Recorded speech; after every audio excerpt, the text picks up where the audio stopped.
Video देखें फिर बात करते हैं। बहुत शर्मिंदा हूँ कि आपको टाइम पे पैसे नहीं दे सका। आप मुझे कुछ दिन की मोहलत दे दें, मैं आपको पैसे दे दूंगा। देख भाई, सीधी सी बात है, मोहलत तो और नहीं मिलेगी। छोटी सी दुकान है मेरी, वो भी उधार दे दे के खाली होती जा रही है। जो भी उधार लेके जाता है वो वापस ही नहीं आता। घाक भी गए और पैसे भी गए। मुझे तो मेरे पैसे चाहिए, वो भी अभी के। आप कल तक सब्र कर लें, मैं कहीं ना कहीं से बंदोबस्त करता हूँ पैसों का। देख तनवीर, मैं तुझे सिर्फ 3 घंटे का टाइम दे रहा हूँ, मेरे पैसे मुझे वापस कर दे, वरना मैं मस्जिद के स्पीकर में ऐलान कर दूंगा कि तू मेरे पैसे खा गया, बेईमान हो गया। और फिर जो तेरी बदनामी होगी ना, उसका जिम्मेदार तो खुद होगा। अरे उसामा भाई, मैं आपकी दुकान पे गया था, बंद थी।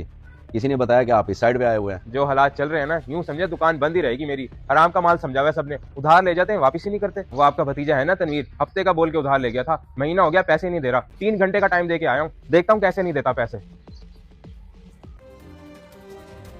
तनवीर बेटा, अगर तुमने उसामा से उधार ले रखी है तो उसके पैसे वापस क्यों नहीं करते?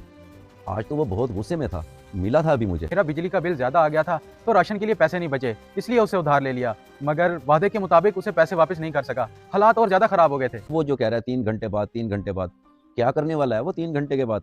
कहीं पुलिस की धमकी तो नहीं दे के गया? नहीं, पुलिस की धमकी नहीं दी। वो क्या कर गया, अगर 3 घंटे बाद पैसे वापस ना किए तो वो मस्जिद के स्पीकर में ऐलान कर देगा कि मैं उसके पैसे खा गया हूँ। तुम्हारे हालात ठीक नहीं थे बेटा, तो मुझसे पैसे ले लेते, उससे राशन उधार लेने की जरूरत ही ना पड़ती। खैर, दफा करो उसे। कितने पैसे देने हैं तुमने उसके? बताओ, खामोश क्यों हो? चाचू आप रहने दें, मैं कहीं ना कहीं से कर दूंगा उसे। क्यों रहने दूं? चाचू हूं तुम्हारा। तुम्हारी पहली गलती ये है कि तुमने अपने हालात के बारे में मुझे बताया नहीं। अब इनकार करके दूसरी गलती कर रहे हो। मुश्किल वक्त में अपने काम नहीं आएंगे तो और कौन आएगा? बताओ, कितने पैसे देने तुमने उसामा के? बताओ शाबाश। 12,000 देने हैं मैंने उसके। 12,000 रुपए? चलो ठीक है, कोई मसला नहीं। ये भी कोई बात है भला? सिर्फ 12,000 रुपए के पीछे मेरे भतीजे को इतना परेशान कर दिया। तुम बिल्कुल बेफिक्र हो जाओ, मैं अभी जाके तुम्हारा उधार चुकता करता हूँ उससे। लगता है रिकवरी के चक्कर में अभी तक जलील होता फिर रहा है, जलील इंसान। ये क्या तरीका है कुरैशी साहब बात करने का? थोड़ी देर पहले तो आपका रवैया बिल्कुल ठीक था, अब आप ऐसे बात कर रहे हैं जैसे मैं आपका दुश्मन हूँ। उस वक्त मुझे किसी बात का पता नहीं था, लेकिन अब मैं सब जानता हूँ। तू मेरे भतीजे को धमकी दे के आया कि 12,000 रुपए ना दिए तो मस्जिद के स्पीकर में ऐलान कर दूंगा, बदनाम करूंगा तुझे। और बेवकूफ, मस्जिद के स्पीकर अजान देने के लिए होते हैं, इन कामों के लिए नहीं। शर्म कर कुछ। मैंने तो सिर्फ डराने के लिए कहा था कि मुझे मेरे पैसे मिल जाएं। आखिर मैंने भी तो अपनी रिकवरी करनी है ना। अगर आपको इतना ही बुरा लग रहा है तो आप दे दो। और मैं तेरे पैसे देने ही आ रहा था तुझे। मोबाइल निकाल अपना और हाथ में रख, पैसों को आता देख। तेरा जैश कैश नंबर है मेरे पास, अभी भेजता हूँ। निकाल मोबाइल, चेक कर। ये ले देख। आ गए।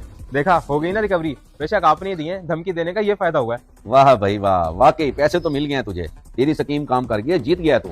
लेकिन मेरी एक बात गौर से सुन ले, अगर तू सब्र करता, उस गरीब मजबूर की बेबसी का पर्दा रखता, तो तुझे पैसों के साथ साथ अल्लाह से अजर भी मिलता। हकीर इंसान, समझ, मैंने बड़ी गहरी बात कर दी है।